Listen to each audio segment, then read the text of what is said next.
Evening, everyone. You are watching Montgomery County Republican Club's Direct Line. Tonight, special guest, Delegate Christopher Adams from the Eastern Shore of Maryland, talking about the special session from last week in redistricting. Our hosts tonight are Jackie Saxton and Chris Stock from the great state of North Carolina, the home of Jesse Helms, and Dan Forrest, the Frank Lloyd Wright of North Carolina. Take it away, guys.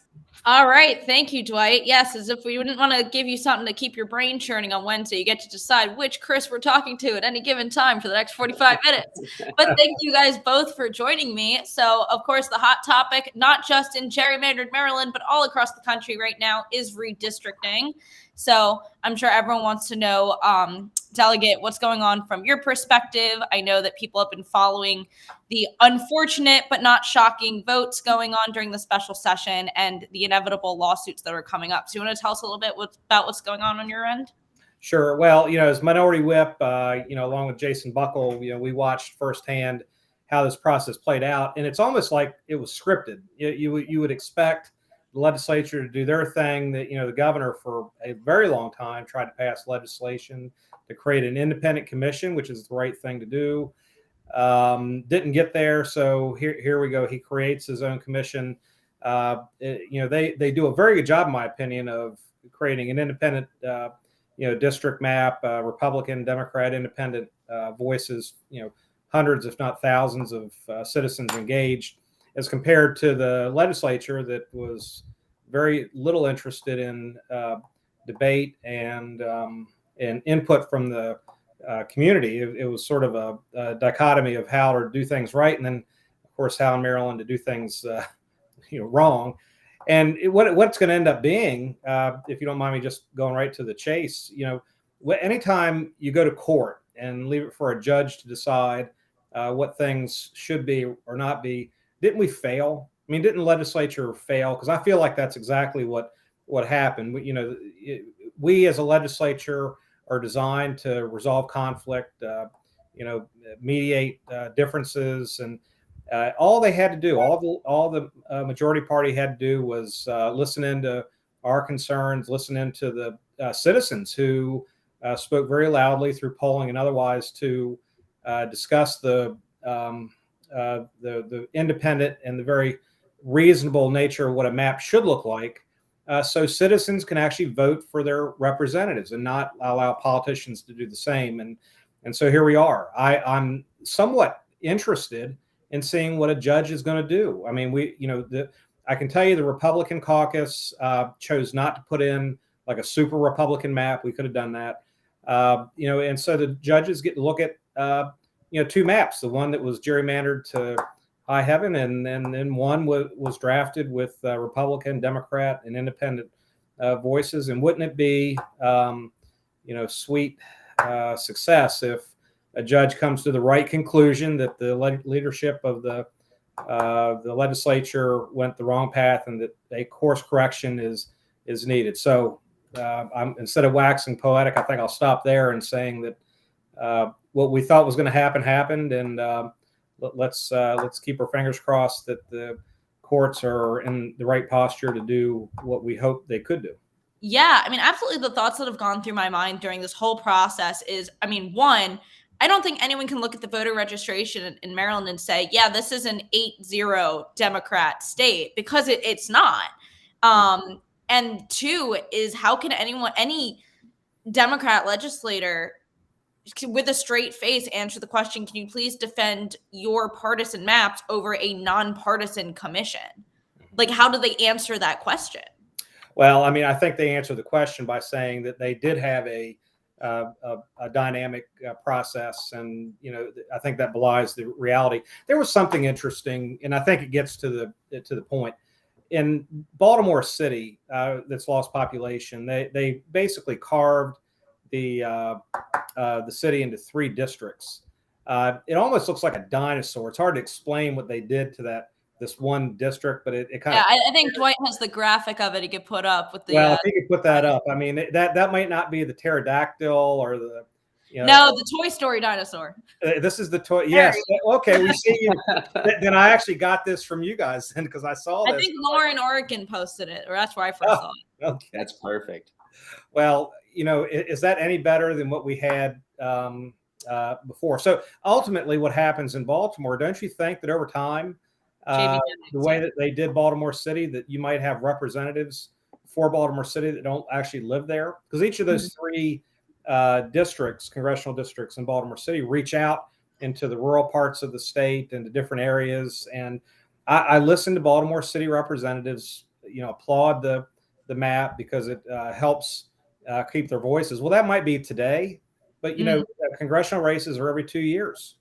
Right. And so I'm like, this is it's eye-opening. You kind of watch it, and then you come to a conclusion that the legislature failed in this regard, and a course correction is certainly needed. But to your point, we're not an 8-0 state. In fact, I think probably 7-3 or 6-3, whatever that number is. Three Republican Congress representatives would be the right number, and of course, we'll not get that map, at least easily. Yeah, definitely a little bit more purple than people would think. And Chris, this is where I'll bring you into it. When it comes to lawsuits, and Chris is in law school, a lot of people are like, oh, well, obviously these maps are unfair. The court should decide that they're unfair. But you can't, it's not illegal to have partisan gerrymandered maps. Where it becomes the legal case, and this is what the DOJ is doing at the federal level when suing Texas, is that you need to prove that these maps are disenfranchising minority voters, right? Right. So Chris, what is that? I mean, I'm sure you haven't studied our maps, right? And what those mean, but in general, what is that path to success? Yeah, no. And I have, again, not coming from any firsthand knowledge with the Maryland maps. I will leave that to Delegate Adams there. But I think it comes down to a real kind of crucial question. And it goes into this, especially when you're looking at redistricting, is that the legislature has always played a role historically in creating maps. And in doing that, they're delegated that power. And there's almost an assumption each time when those maps are drawn that the majority party is going to have at least a little bit more of a preference towards their own, political future with those maps. It's inevitable. However, when you get to the judicial branch, it's hard from a legal perspective to try to discern whether there's a bias or whether there's some prejudice or there's some intent behind creating a certain map that's going to disenfranchise, like you said before, or affect a certain group of people in some particular way. And it's a really hard task I'm seeing even from the North Carolina's perspective, because we're going through something very similar where we had a lawsuit filed before our maps were even finalized, which was to me almost mind-blowing. And we've seen in the last 7 days, the judicial process has moved faster than I've ever seen it go before, through appeal after appeal up to our state Supreme Court, who's now put an injunction on the filing deadline for those maps until they can make an ultimate determination. But again, going back to what I was saying, it's hard to actually try to figure out what we're expecting the judicial branch to do, because from their perspective, they're going to look at and see the process itself. And I think that's what we've seen more and more throughout states when they're creating these maps, is that they're trying to make it as transparent a process as possible, at least from the public's perspective as well, too, to try to get out in front of what we're seeing from these lawsuits and saying that this is a hidden secret process. And again, I'm speaking more from the North Carolina's perspective, because again, we are a Republican majority state. So we're kind of battling the opposite end of that as compared to some other states. But it's not been a consistent answer we've seen from courts, because I think now over time, as we see politically elected judges, as we see different states changing, politically over time too, is that these judges are looking to maybe give their ultimate decision based on different things other than the process itself. So I think you'll see states start to open up their process more, whether it's giving YouTube streams into committee rooms, into when these districts are drawn, and these conversations are becoming more open, to try to get out in front of this, to get on a better side of these judges when it gets up to them to make the ultimate determination. But again, it's from a legal perspective, again, from what being a law student, let's keep that in mind, not a legal scholar here. There isn't real one, checkbox all answer to something like this. We're really kind of seeing, I think, the power of the legislature being threatened more and more as we see this go again to judicial review after review after review. And we're aware of the fact that the legislature is granted this power to be able to create these maps. So I think we'll see it change over time. But North Carolina is going to be a real interesting one to monitor. I'm interested now, after even hearing the beginnings of this conversation, to see what Maryland's going to do as well. It's going to be interesting. I mean, and I think Governor Hogan really with a long range view anticipated this very scenario. The judges that he has appointed in place, they're his appointees. So I think that definitely is going to play a role in it. And to your point about transparency, having watched this process going on the past couple of months, I know that the governor's commission had all of their drawing sessions were on Zoom. Anybody could tune in and watch. There were hundreds and hundreds of people from both sides testifying on single member versus multi-member and issues that they care about. And you didn't really see any of that transparency coming from the legislature's commission. I mean, Delegate, definitely weigh in here on that. As far as I know, it was very smoke and mirrors. They didn't have a lot of people testifying at all. And, the whole process was just incredibly partisan. Well, the thing that I remarked, and I waited until the veto, override to speak. There was sort of an organized nature what we were doing as this was playing out, and we kind of knew it was happening. But it was what the state went through in 2010, and then ultimately, the governor then Martin O'Malley was deposed in a very serious court proceeding. I think shows how the state could have done better. Right, that was an embarrassing scenario that played out. The quotes that came from that belie any degree of professional conduct and courtesy and also the seriousness that comes by helping citizens position themselves to vote for their representatives, not the other way around. And I actually had a couple of quotes. I'll share one or two with you because I think it sort of explains what it was that we were hoping would not repeat itself. And one of those from Martin O'Malley during this deposition said, I would be drawing those districts in a way that was more advantageous to our party, meaning the Democrats. And that's what I did. The other quote that I used on the House floor and as we were debating this, well, I think it's fair, and this is from 2010, I think it's fair to say as we did the redistricting that we knew it would impact the 6th district. That's the Western Maryland district that they ultimately tangled in with Montgomery County, ergo the population and then the Democrat map. But let me just keep going here, that we knew that would impact the 6th. And our hope was, and this is Martin O'Malley saying, and my intention was that it would impact it, all things being equal, in a more positive way for our nominee, whoever that might be. Now, look, polling, I think, speaks volumes. My job as a legislator is not to be the judge, and it's not to consider court. I'm a private business owner, and I do what I'm doing. But in a public setting, in a legislative environment, our job is to conduct policy, to listen to voters, to understand polling, and to do what's right within the limits of our mandate. And so Maryland, I'm just saying, repeated exactly what we did in 2010, as if nothing was ever learned, as if we were not humiliated enough by the nature of what happened then. Here we go again. So, okay, it's not the pterodactyl, or it's not the little splot of blood on the map that was that district. Now we've got the dinosaur. That's going to be for the next 10 years if it doesn't change. It's going to be that same joke about what our maps look like and how convoluted the process is. I don't know what's happening in other states. I know Texas was brought up in the debate, and I'm saying I'm a Maryland delegate. I'm a Maryland representative. I'm a Maryland citizen. This is where I live, and I want good behavior from the legislature. And here is their one chance. Look, Jason and I, we're good listeners. The caucus elected us because of how we've done work on the House floor, and we're there. We're listening. We're willing to negotiate and work. This thing got ramrodded through with every degree of fault and failure that happened in 2010. That's bad. Yeah. Hey, at least O'Malley was honest, right?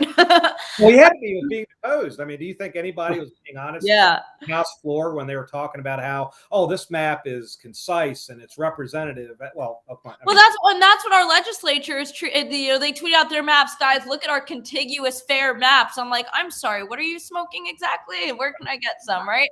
But I will say, looking at this a little bit more from a national perspective, I cannot claim, and I will not claim, that I read the entire super liberal voting rights bill that I think has now officially been shelved, or they're shelving Build Back Better to try and ram it through. It's not going to happen. Not the point. Mm-hmm. But I know that a part of what was in that bill was supposed to be having nonpartisan commissions in every single state for redistricting, right? Which I think maybe the only thing in that bill that I personally agree with. I'm no stranger to, and not fault to admit to, the fact that I believe that there are more Republican gerrymandered states than there are Democrat gerrymandered states, right? So do we as Republicans, or I guess you guys in your personal opinions, feel like that is at least one good thing that we should, regardless of where we stand across the aisle, one particular aspect of that we should try to push through as its own legislation? What are your guys' thoughts on that? Do you want me to take that? I mean, I would say Yeah, you take the first one, absolutely. Yeah, well, I mean, okay, so the governor tried to pass legislation to do just that. My job is to represent Marylanders, and so I support independent commissions that do this job. That's how it should be. It gives trust in the eyes of the voters. What's Tennessee do? What's Utah do? What's Iowa do? So I think there's actually a handful of states like Iowa that have independent commissions. There might only be 3 or 4.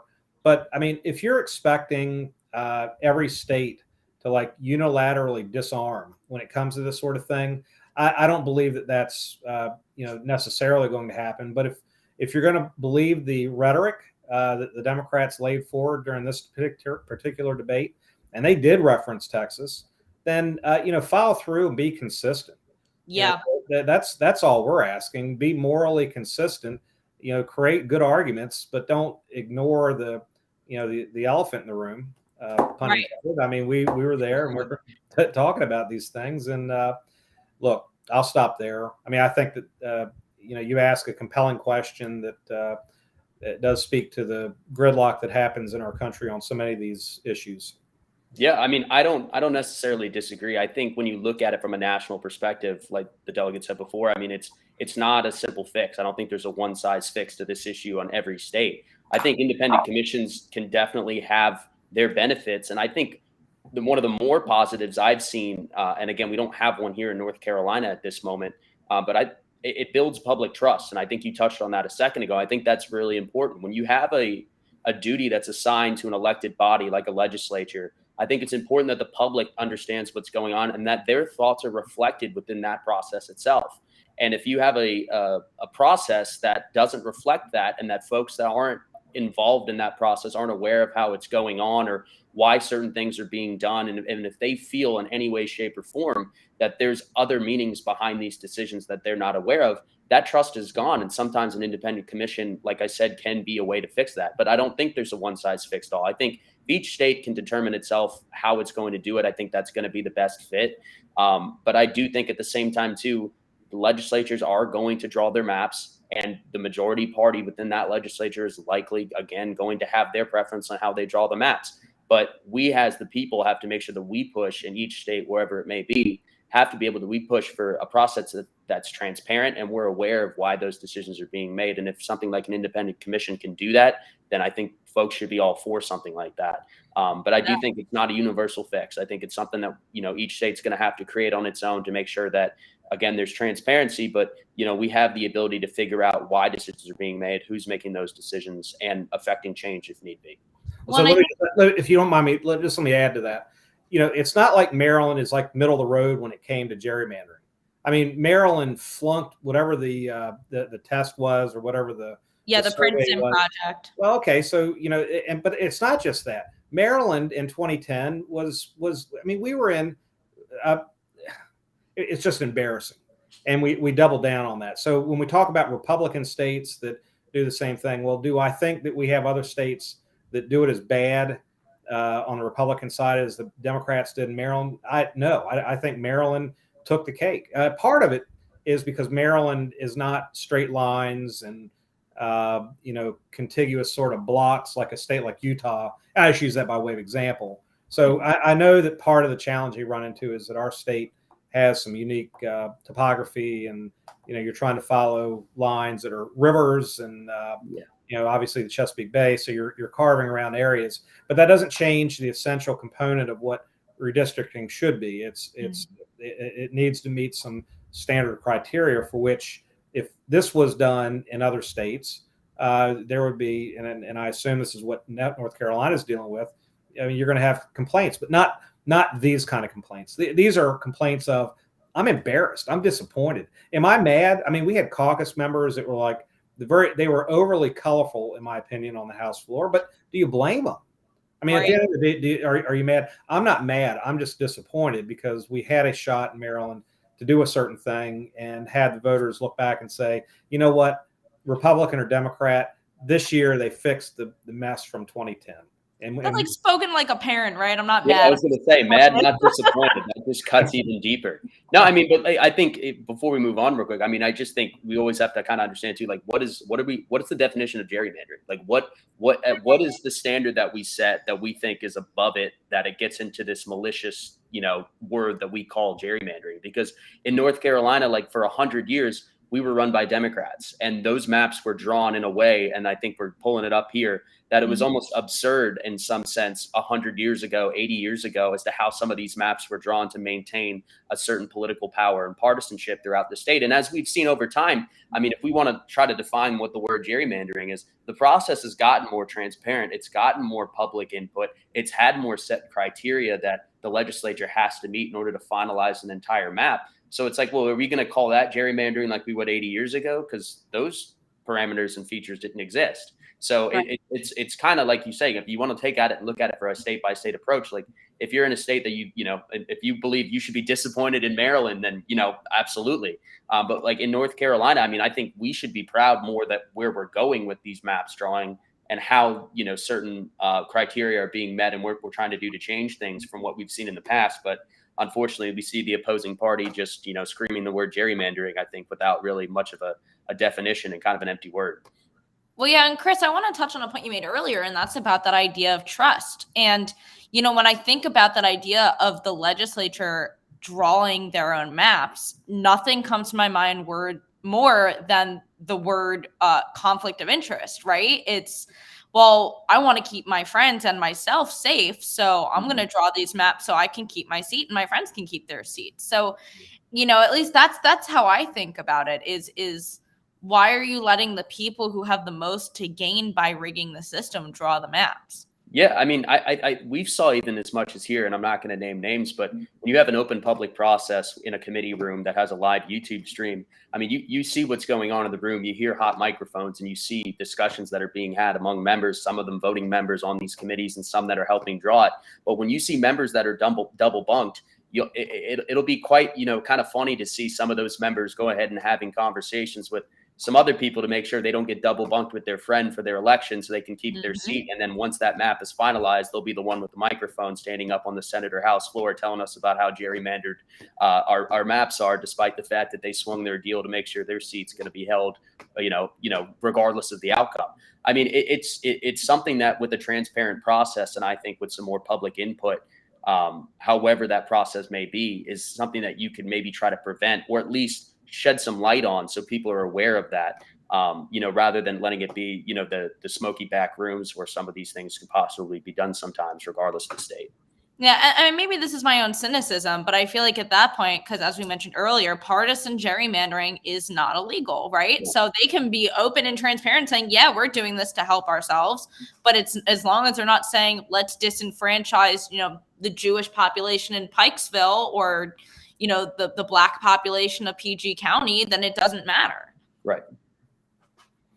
So delegate, I mean, let's play a hypothetical scenario here, right? Okay. Let's say we have Governor Hogan, and in an ideal world, right, we had a veto-proof minority or even a Republican majority in Maryland. Do you think we'd be sitting and having a similar conversation, or whatever the Democrat equivalent to direct line is having someone on saying, how dare these Republicans, how dare Delegate Chris Adams and his cronies draw an 8-0 Republican map in the state of Maryland? Like, I mean, of course, we all like to think that we are morally above that, right? If we're condemning on their side, we're condemning on both sides. But do you think that we'd be seeing a similar scenario if it was flipped around? So I might take 5 or 10 seconds and just let that dream. That's a tough question. Yeah. I mean, yes, we would love to have the scenario where the governor it has more control and actually exercises it and can hold the line. That's certainly not Maryland. Although, you know what? We're not New York City. We're not California. And that's the frustration.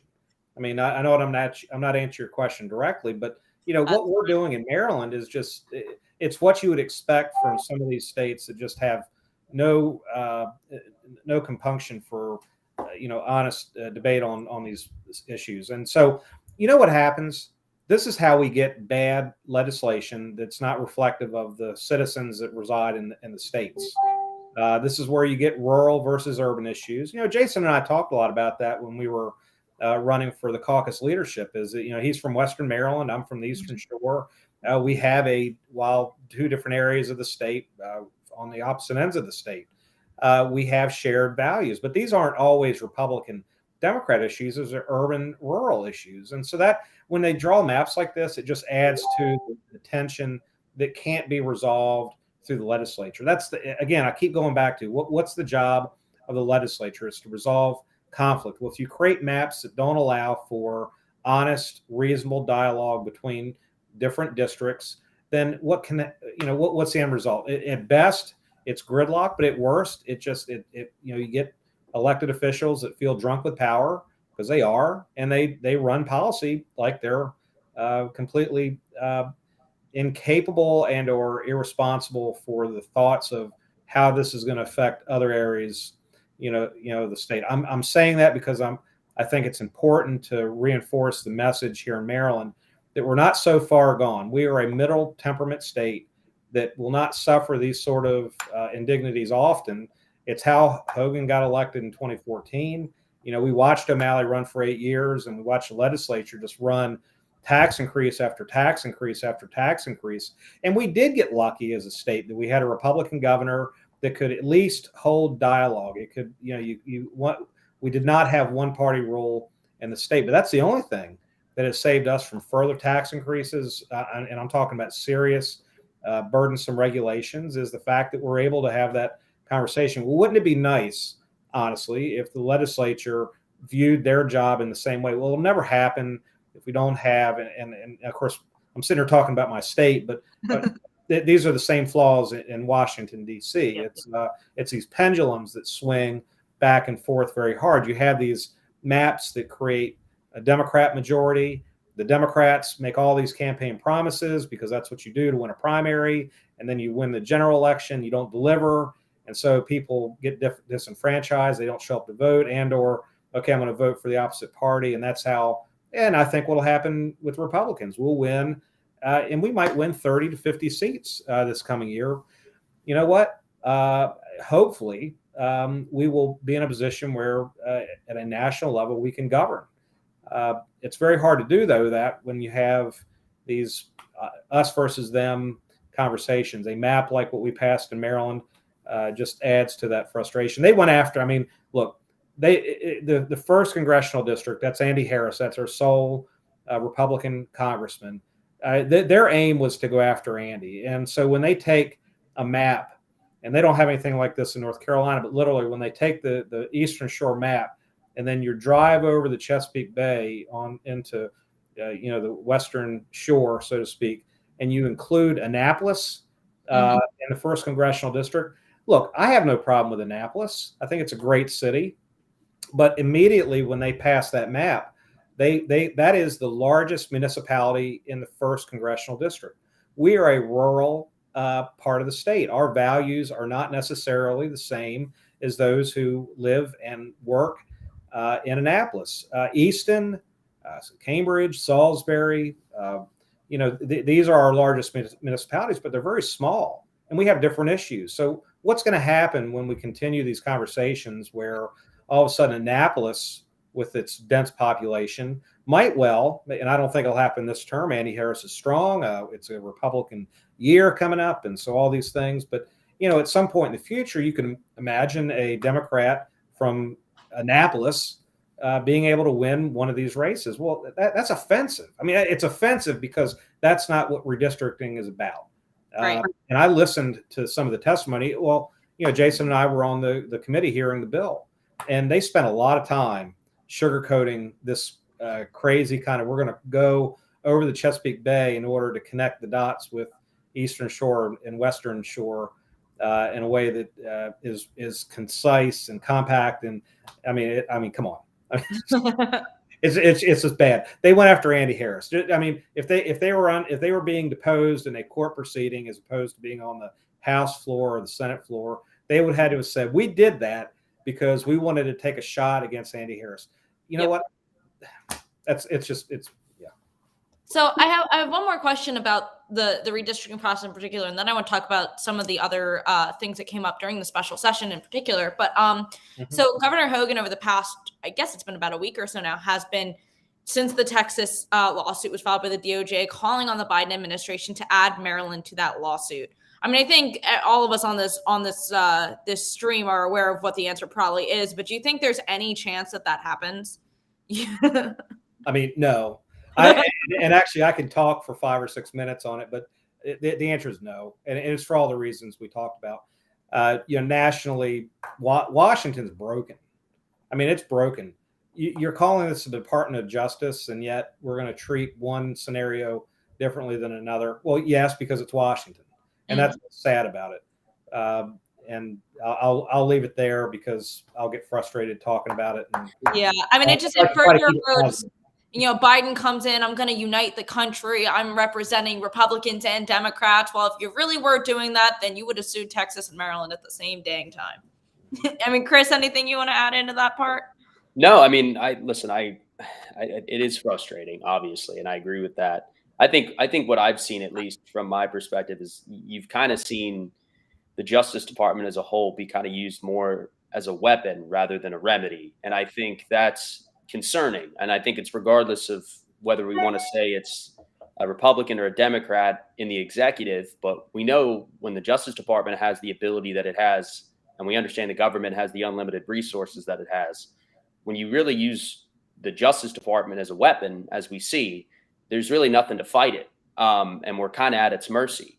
And it's really concerning. I mean, regardless of what the issue may be, if we want to look at fairness between states trying to attach themselves to lawsuits, we want to look at who the Justice Department is designating when we want to get into other issues, as well as I think we've seen before with some of the school board stuff and what they've designated parents and things as. I mean, it's gone beyond political. I think it's really just kind of agenda based rather than legal based. I mean, we've seen the Justice Department supposed to be the ultimate administrator of justice, the ultimate arm of the law, and it's something that's supposed to represent equal and fairness throughout all of the United States.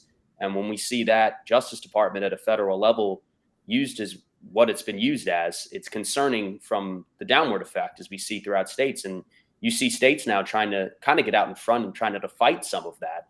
And it's frustrating. I think it's frustrating. Yeah. Democrats have this real problem with federalism. And when they get control, they like to take the state. I mean, look, I think they would love to have consolidation of power into the one city, Washington, D.C. Unfortunately, Maryland surrounds the District of, Columbia. But what I heard Chris say, and I think it's spot on, is that government is here to serve the people. The people aren't here to serve the government, and that is a global fallacy of the Democrats and the socialists who get in power, because their gag reflex, their gut reaction, anytime they get power, is to act in a way that fights states' rights. It actually, look, it's not a surprise to me that Obama had a labor czar, CZAR, and you start seeing that name again, these czars, because they want dominating bureaucracy that intimidates, as Chris mentioned, and they do it because they want the following response. They want compliance. They want people to submit to the will of bureaucracy, and that's not the way our Constitution's written. Sorry, Democrats. Sorry, Biden and Harris. The way the Constitution's written is we hold those limited responsibilities in the Constitution, and the states and the people get the rest. And the Department of Justice would be well to remember that. But what I think is going to happen because of this and many other things, the people get the final say. Next November, I am certain that these and other actions will motivate voters to show up. And I hate to say it, but American politics in the modern era is a pendulum. But for our part, the pendulum swings our way in November of 2022, no doubt. Yeah, and of course, then you throw a global pandemic in there, right? And the Democrats are salivating at the mouth with the amount of power that they concede over that. But yeah, so I want to talk in the last 5 or 10 minutes so we have, Delegate, about some of the other things that happened during that special session. I think the only other thing I could think of that garnered the most headlines was surrounding Maryland becoming a sanctuary state. Now, of course, you juxtapose that with Ron DeSantis in Florida saying, you know, I got the money ready to bus all these illegal people to Delaware if you send them here. So I'm sure the Governor Hogan is incredibly frustrated with that veto being overturned. But what's the sentiment on your end there, and how can the concerned families living in Maryland kind of prepare for that? I'm in Montgomery County. We've been a sanctuary city for at least as long as I've lived here, probably longer. So I guess it's not too different here. But what's the sentiment on the shore? Well, I mean, okay, so here's my take on the entire thing. Once again, the federal government fails, and in this case, they fail in the naturalization and immigration policy. We can do better as a country. Ergo, we shouldn't be leaving states with any of these decisions decide whether or not they're going to enforce federal law. I mean, that's where it starts. Maryland got pretty cocky with this legislation and saying that state law enforcement can't ask questions, can't detain. We're talking about sending hardened criminals who are illegal immigrants to other states. So let me just say, even if you think that an illegal immigrant has certain rights, and I suppose that they do for the limited time they'd be in our country, what is the benefit of removing that illegal immigrant from their families who are nearby? Well, we overrode the veto that forces Maryland to send detainees out of state. It's crazy to me. It's not logical. And it really is not consistent with what they're trying to accomplish anyhow. It's just liberal socialism run amok. And so if you're a law enforcement officer, what's the job? I mean, the job is we're a country of rule of law, and we expect our law enforcement to conduct the business of the people. Else we have chaos. We have anarchy. Haven't we seen that in California? I mean, I'm just saying that, when citizens see this kind of policy put in place, I don't need to target just this one policy because this is bad. But we spent a whole session last year attacking law enforcement. Yep. Citizens aren't going to accept that. Our caucus did polling. We know where the voters are on these issues. We as a party, to the extent I'm answering your question about sanctuary state, we as a caucus and we as a party are focused on what citizens want. They want to feel safe in their home. They want to feel safe in their communities when they're shopping, when they're going to the soccer game, when they're going to the football game, when they're taking their kids to the beach, you name it. They go to Montgomery County, spend a good time doing whatever. I'm just saying that, we can't have those privileges in a free society, honestly, unless we're enforcing the law. So yet again, they've given our party all the campaign fodder as we go into the election season. And this will resonate with the voters. Will be enough to turn the House of Delegates from 42 to 79. And all of a sudden now we have a majority in the House of Delegates? No. But I will tell you that we expect to be very successful in a lot of the moderate districts. And it's on those kind of issues. I watch in leadership now, watch the Democrats push these things forward.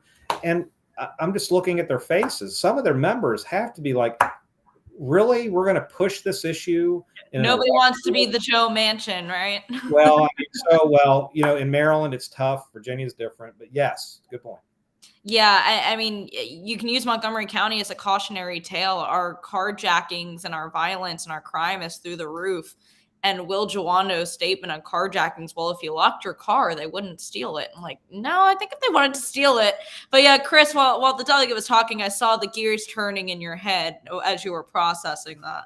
Yeah, no, I'm just, it's a complicated public policy issue. And I don't know too much about it. So I'm not going to say I do know too much about where, the Maryland state legislature is going on that issue. But I think Delegate Adams touched on a really important part of whatever a public policy decision may be on something as important as that, good or bad, is consistency for law enforcement.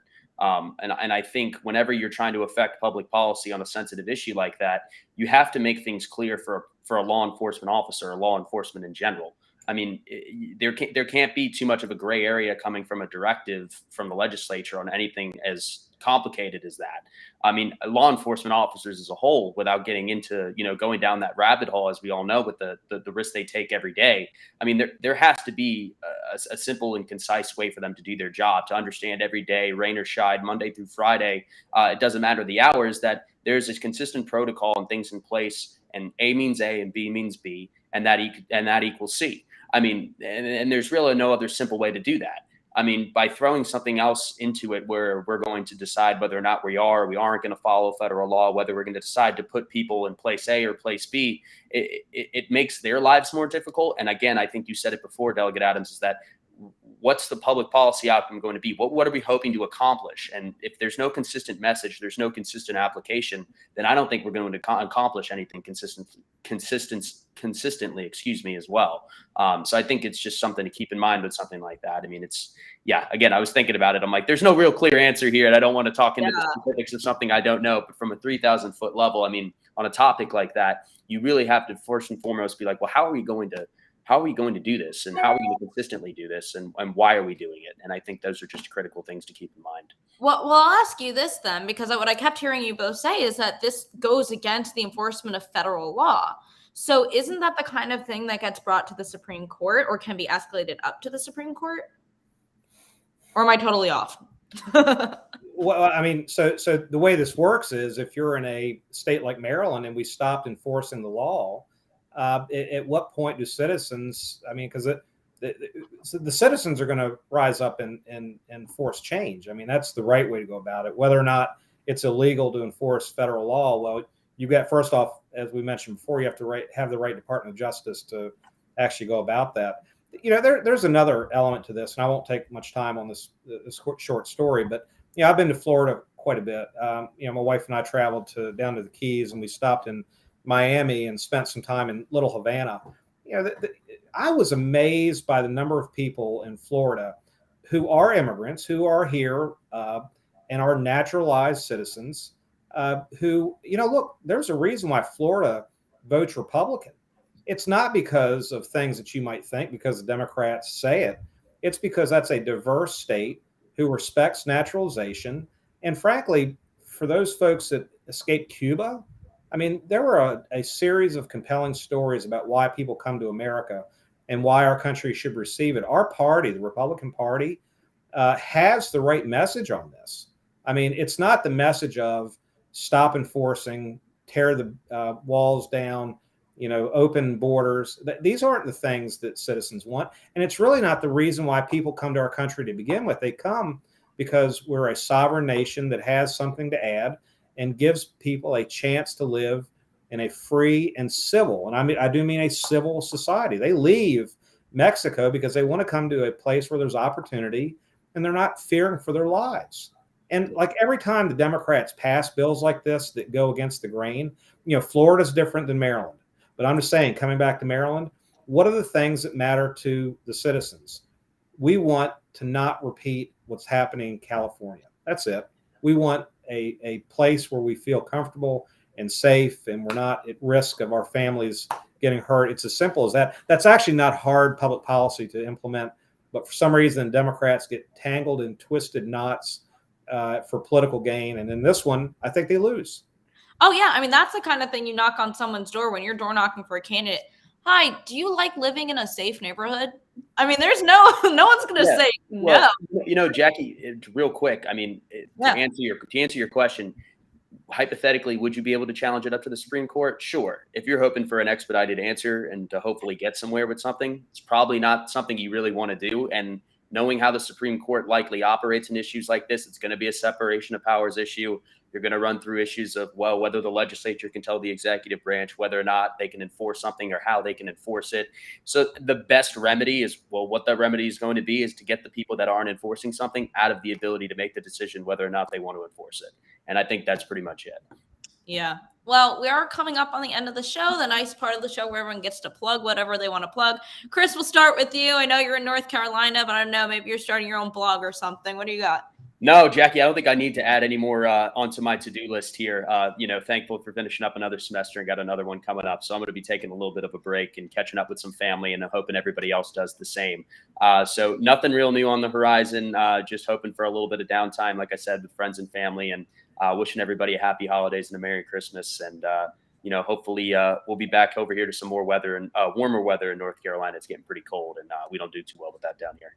I mean, it's the 50s here. It's not Florida, but I'll take it. Yeah, we're going through that 60-degree during the day, and then next thing you know, you walk the dog at 6 o'clock, and it seems like it's midnight and it's 25. So if we can get away from that, that'd be great. Yeah. Delegate, what about you? Well, I mean, okay. So let me just say, I want to thank Nick Kipke and Kathy Shalega. They were our predecessors. They were our leaders for 7 years, which I think was a modern record in our party in Maryland for leadership. And, now that Jason and I are in leadership, I more respect them now than I ever did. Going through that special session was interesting, but now that we're coming into the next 90-day session in mid-January, the responsibility is heavy. The work's difficult. You got to keep your chin up and keep smiling, and for our part as a Republican Party, fight and win these debates on the merits. And so I thank the leadership that led us for 7 years, and I know that Jason and I are up to the challenge. And I hope the citizens pay close attention this year, because this is election year, and so I think the Republicans have something to say, and we're going to say it come January. Yeah, definitely taking advantage of that social media. I know that the young Republicans, not to toot our own horn here, are really good at finding those clips of the ridiculous things that the Democrats are saying on the floor and putting them out on social media and be like, please defend this, if you will. But you have our support, and we're definitely looking forward to seeing what you guys can accomplish going into the next session. And for me, of course, my plug is, if you happen to not have anything to do tomorrow night from 7 to 10 p.m., the Montgomery County Young Republicans are having our holiday party at Rock Bottom Brewery in Bethesda. If you buy your ticket before midnight tonight, it's only $30 for YRs, $40 for non-YRs. And if you buy it tomorrow, it'll be twice as much. So buy it tonight. Or if you can't come, please make a holiday contribution to our organization, because we're going to be using that money to support our people, our representatives. I've been saying to everybody, even though we don't have any elected representatives who are Republicans in Montgomery County, any Republican who's elected is representing all of us in Annapolis. So we're going to use that money towards grassroots efforts to keep them in their seats and hopefully get some more Republicans to help them out going into November. So that's my plug. You can reach out to me if you have any more questions or want to buy a ticket. Jonathan Jenkins is saying in the chat, please go. It's going to rock. It is going to rock. We have some really awesome gifts we're giving out. So hopefully we can see you all where can there. people park, by the way? Where should People can park? park on the street in Bethesda. There's also 3 different lots surrounding the restaurant. I'm going to be posting a picture tonight on our social media page on where all the different lots are. Google Maps is also Dwight, free. why don't you open up your front yard? I'm sure you got some space. No, the garage on Woodmont has free parking after 6 p.m. Okay. It All does. right. Yeah, that was Dwight's hot take on parking.